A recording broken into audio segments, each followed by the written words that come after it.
Good morning student. Last class में बेटा हमने समाकलन शुरू किया था और उसके बाद हमने बीजगणितीय फलनों के समाकलन, त्रिकोणमितीय फलनों के समाकलन, चरघातांकीय फलनों के समाकलन और लघुगणक फलनों के समाकलन के सूत्र भी लिख लिए थे, उससे संबंधित क्वेश्चन भी किए थे। बट उस वाले वीडियो में बेटा कोई वॉल्यूम की प्रॉब्लम हो गई थी, टेक्निकल प्रॉब्लम थी, तो मैं एक बार से फिर से वो वापस रिवाइज करवा देता हूँ और आज हम समाकलन को कंप्लीट कर लेंगे। ठीक है ना, हम उसको रिवाइज कर लेते हैं थोड़ा और उसके बाद फिर अपन चैप्टर को आज जीरो चैप्टर को फिनिश कर लेंगे। ठीक है, तो बीजगणितीय फलनों के समाकलन देखो बेटा, जैसे अब मैं एक जनरल एग्जांपल लूं, मैंने लिखा y आपका फलन है x का, तो अपन क्या लिखते हैं उसको y बराबर f of x। y बराबर क्या लिखते हैं f of x। अब मुझे y का x के सापेक्ष समाकलन करना है, तो समाकलन y dx लिखते हैं। मैं बीजगणितीय फलन की बात करूं तो मैंने एग्जांपल लिया y बराबर x की घात n, इसको अपन अंग्रेजी में पॉलिनोमियल फंक्शन भी बोलते हैं, अलजेब्रिक फंक्शन या पॉलिनोमियल। x की घात वाले जो फलन होते हैं वो बीजगणितीय फलन होते हैं। तो अब ये n कुछ भी हो सकता है, यहाँ पे 1 -1 +1 जो भी जितना भी लो, ठीक है ना, इनफाइनाइट तक कोई दिक्कत नहीं। मुझे y का x के सापेक्ष समाकलन लिखना है, तो समाकलन y dx लिखूंगा, अर्थात समाकलन y का मान x की घात n dx। इसका मतलब मुझे x की घात n का समाकलन करना है और उसका सूत्र हमेशा याद रखना है, x की घात n+1 बटा n+1। अगर अपन अनिश्चित समाकलन करते हैं तो c जोड़ते हैं, निश्चित समाकलन करते हैं तो सीमा रखते हैं। तो अपने को ये सूत्र दिमाग में रखना है, x की घात n+1 बटा n+1। x की घात n का समाकलन x की घात n+1 बटा n+1, सिंपल सा सूत्र है। अब आपको क्या करना है कि अगर मैं इसको चेक करूं कि ये सही है कि गलत, तो आप इसका अवकलन करके देखो, x की घात n आएगा, इसका आप अवकलन करके देखना, आपका उत्तर x की घात n ही आएगा। अब अपन छोटे छोटे एग्जांपल की बात करें कि सर इस टाइप के एग्जांपल बताओ x की घात n वाले, तो मैंने लिखा समाकलन x³ dx। आंसर बोलो, x की घात 3 + 1 बटा 3 + 1 + c, उत्तर कितना आया x की घात 4 बटा 4 + c, यही होगा। इसी तरह से और एग्जांपल देखो, समाकलन x की घात -2 dx, x की घात -2 dx, ठीक है ना। तो आप कंपैरिजन कर लो इस सूत्र से, n कितना है -2, तो n+1 / n+1, x की घात -2 + 1 बटा -2 + 1 प्लस c, जो भी हल आएगा इसका x की घात -1 बटा -1 प्लस c, अर्थात -1, x की घात -1 को अपन अंश से हर में लाएंगे तो 1/x बन जाएगा प्लस c, ये आपका उत्तर आ जाएगा बेटा।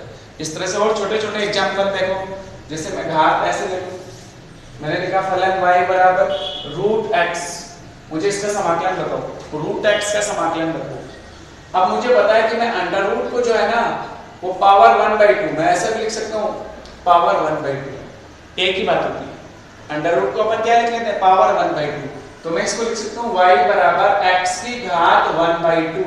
इसका मतलब आपका n क्या हुआ बेटा 1/2, अगर मैं उससे तुलना करूँ तो n का मान कितना है 1/2, तो समाकलन y dx अर्थात समाकलन x की घात 1/2 dx कितना होना चाहिए, x की घात 1/2 + 1 बटा 1/2 + 1 प्लस c, कितना हो जाएगा 1/2 + 1 3/2, x की घात 3/2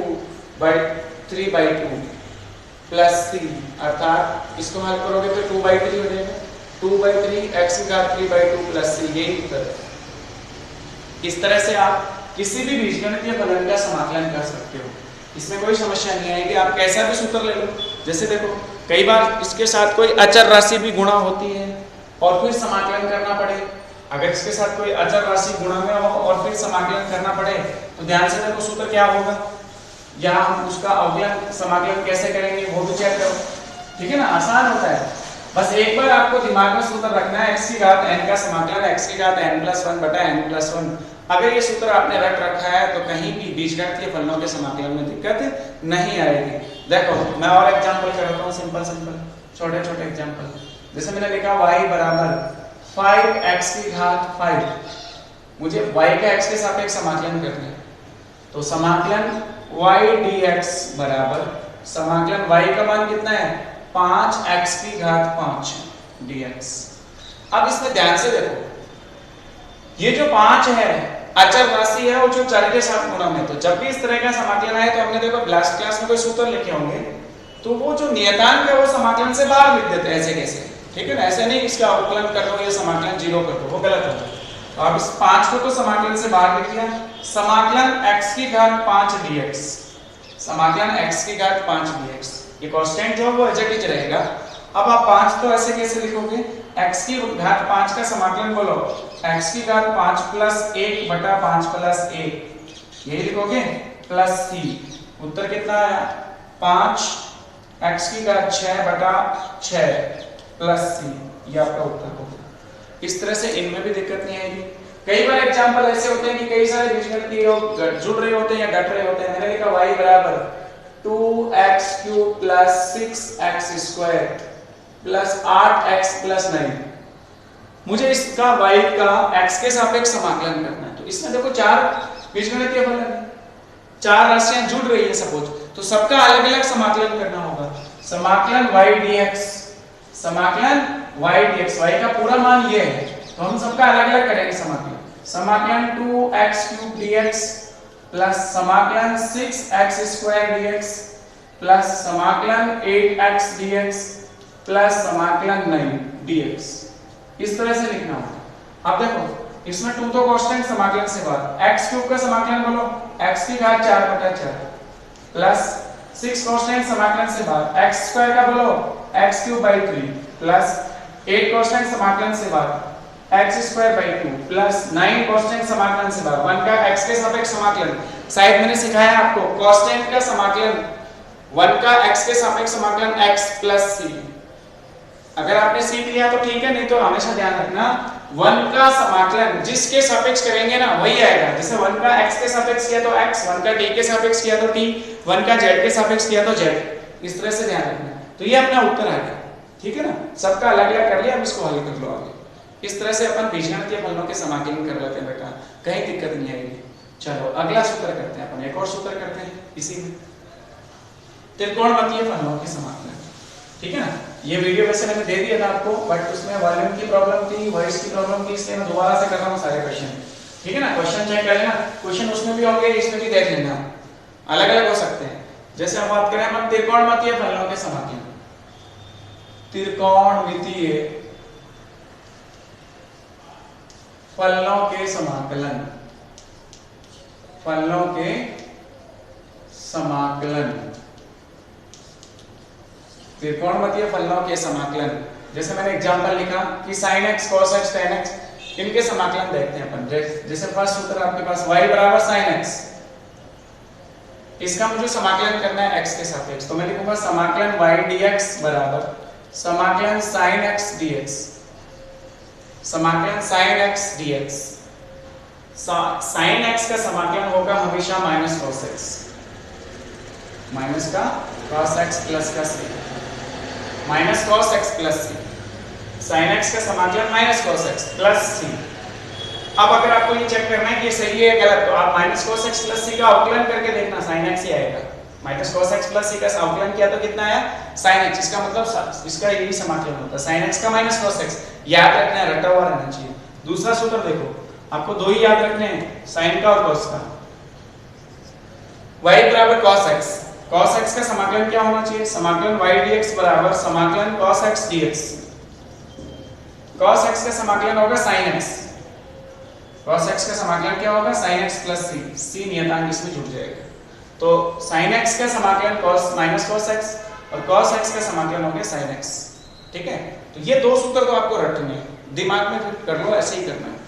अब मैं आपसे पूछूं कि भाई समाकलन तो आपने कर लिया sin cos के, tan का समाकलन का कोई सूत्र अपन डायरेक्ट नहीं जानते, ऐसे ही आगे वाले जो 4 त्रिकोणमितीय फलन है उनके डायरेक्ट समाकलन नहीं करेंगे। अपन ऐसा कर सकते हैं कि जैसे मैंने tan x का अवकलन किया था तो sec² x आया था, अगर मुझे sec² x का समाकलन करना पड़े, sec² x का समाकलन करना पड़े x के सापेक्ष, तो इसका आंसर आएगा tan x plus c, c तो जोड़ना ही है। आप tan x प्लस c का अवकलन करो, sec² x आएगा, इसका मतलब ये सूत्र सही है। इसी तरह से देखो, आपने जब cot x का समाकलन किया था तो माइनस cosec² x था, और अगर मैं cosec² x का समाकलन पूछूं आपसे, cosec² x का समाकलन पूछो तो वो उत्तर आएगा minus cot x plus c। इसी तरह से आपने sec x का अवकलन किया था sec x tan x, तो अगर मैं sec x tan x का sec x tan x का समाकलन करूं तो वो आएगा sec x। इसी तरह से last 6th formula cosec x cot x। cosec x का समाकलन आपने अवकलन सीखा था minus cosec x cot x, वो माइनस में इधर लिख देता हूं माइनस cosec x। इस तरह से आपको ये 6 त्रिकोणमितीय फलनों के सूत्र ही ध्यान में रखने। इस तरह से 2 तो ये मेन होंगे और 4 ये हमने उल्टा करके देख लिया। भाई हमने tan x का अवकलन सीखा था sec स्क्वायर x, तो sec स्क्वायर x का समाकलन tan x होना चाहिए, बस उल्टा प्रूफ करना है हमने, उल्टा देखना है इस तरह से। तो इस तरह से अपन ये त्रिकोणमितीय फलनों के समाकलन भी लिखते हैं। उसके बाद देखो बेटा आपने क्लास में भी चरघातांकी फलनों के समाकलन भी पढ़े होंगे। इसके बाद आपने लिखा होगा चरघातांकी फलनों के समाकलन, चरघातांकी फलनों के समाकलन।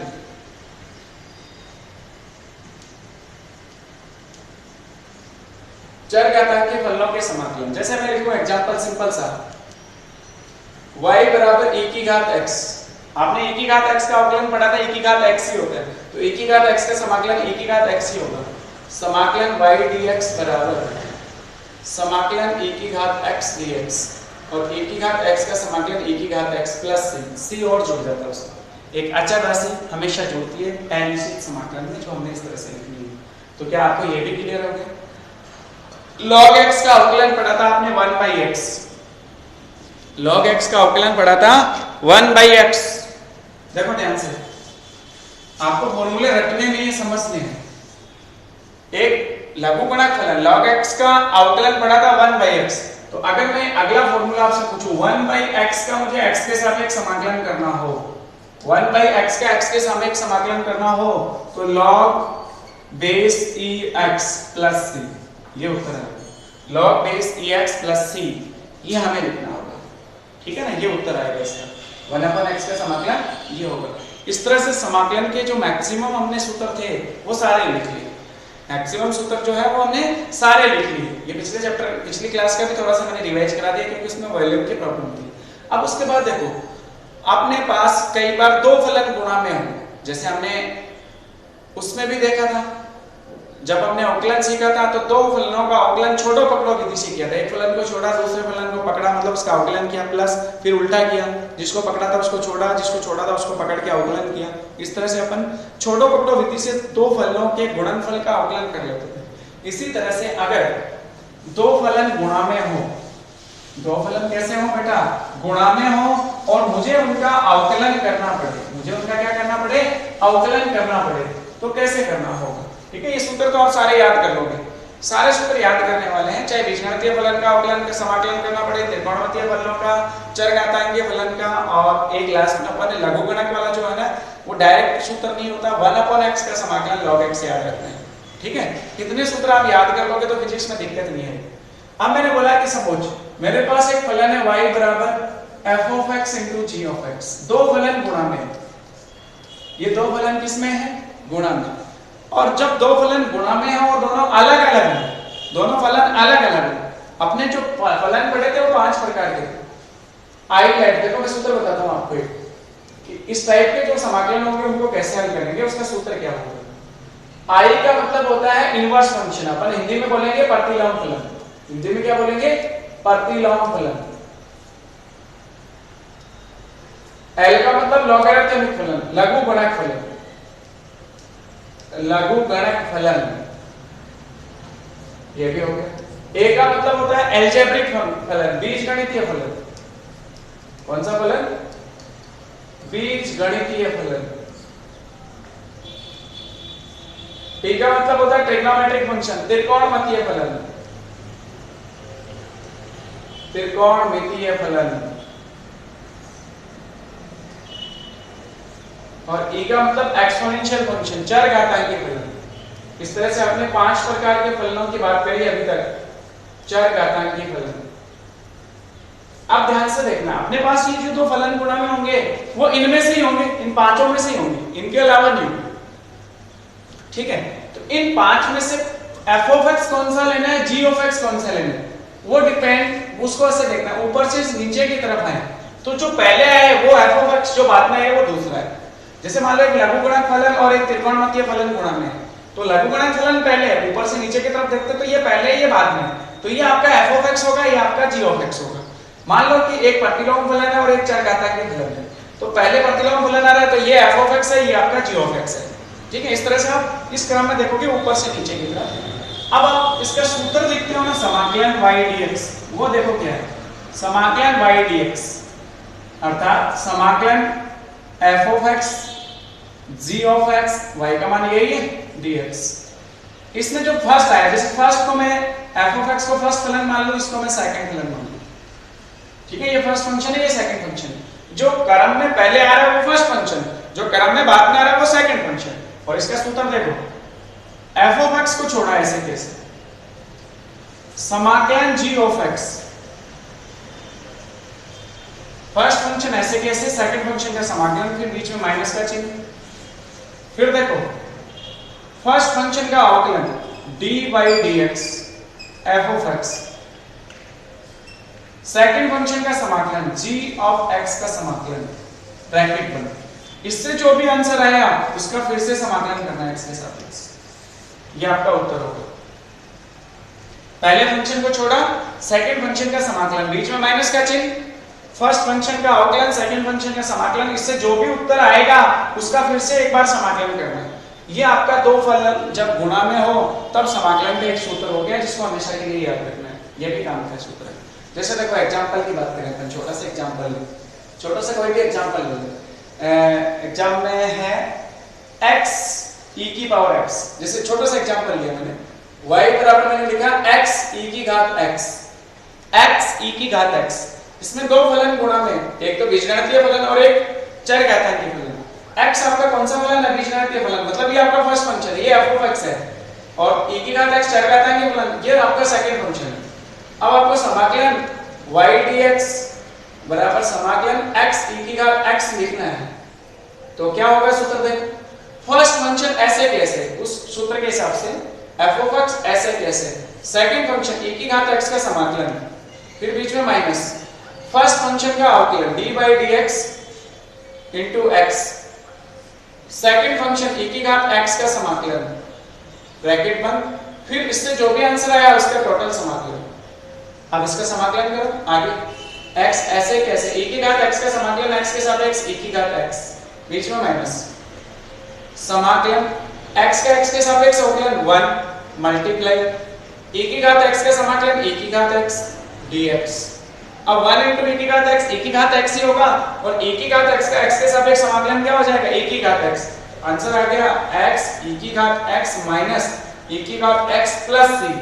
n से समाकलन है तो सीमा जोड़ देंगे, चाहो तो इसमें से e की घात x कॉमन ले लो, उत्तर आ जाएगा। इस तरह से अपन दो फलन जब गुणा में होते हैं तो समाकलन कर लेते हैं। क्या आसान होता है ये मेथड? बहुत आसान होता है, इसमें कहीं दिक्कत नहीं आएगी आपको।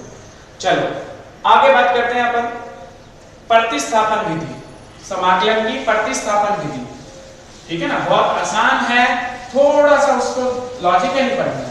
लास्ट मेथड है ये प्रतिस्थापन विधि, समाकलन की प्रतिस्थापन विधि। देखो समाकलन की प्रतिस्थापन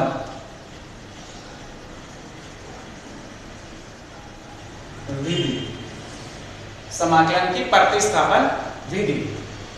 अब मैं इसका कॉन्सेप्ट बताता हूं आपको, इसका कोई मेथड थ्योरी तो है नहीं, सिंपल मेथड है। जैसे मान लो मैं एग्जांपल लूं, आपने अभी तक जो सूत्र लिखे हैं या जो समाकलन किए हैं उसमें आपको जो चर राशि थी उसको प्रतिस्थापित नहीं करना पड़ा। प्रतिस्थापन का मतलब होता है आपका चर बदलना, एक चर को दूसरे चर के रूप में लिखना। जैसे मान लो कि आप ऐसे देखते हो y फलन है x का, और इसका मैं कोई एग्जांपल लूं, मैंने एग्जांपल लिया y बराबर 1/a - x, जहां a नियतांक है x चर है।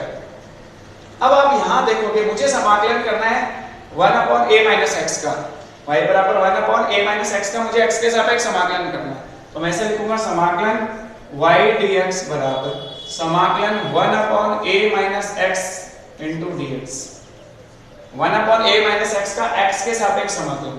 अब ध्यान से देख बेटा, ऐसा तो कोई सूत्र नहीं पड़ा, अगर केवल 1/x होता तो log x लिख देता तुरंत में, बट यहां समस्या है कि इसमें a - x लिखा हुआ है। अब अपने को प्रतिस्थापन काम में लेना है, जो हमें समझ नहीं आ रहा कि अब मैं इसका क्या कर सकता हूं, तो मैं इसको ऐसे लिखूंगा a माइनस एक्स को मैं नया चर मान लेता हूं t। ये जो a माइनस एक्स है ना, इसको मैंने t मान लिया, नया चर बोलते हैं इसको। लास्ट में जो उत्तर आएगा उसमें a माइनस एक्स की जगह पर t पुट कर देंगे। इस समीकरण का दोनों पक्षों में क्या करना है, अवकलन। किसके सापेक्ष, नए चर के सापेक्ष, t के सापेक्ष। इस समीकरण का दोनों पक्षों में t के सापेक्ष क्या करना है बेटा, अवकलन। अगर मैं कांस्टेंट का अवकलन पूछूं, केवल a का t के सापेक्ष अवकलन करना पड़े 0, a का t के सापेक्ष अवकलन करना पड़े 0, माइनस x का t के सापेक्ष अवकलन, तो आप लिखोगे माइनस, तो ऐसे कैसे है dx अपॉन dt, x का t के सापेक्ष अवकलन dx अपॉन dt।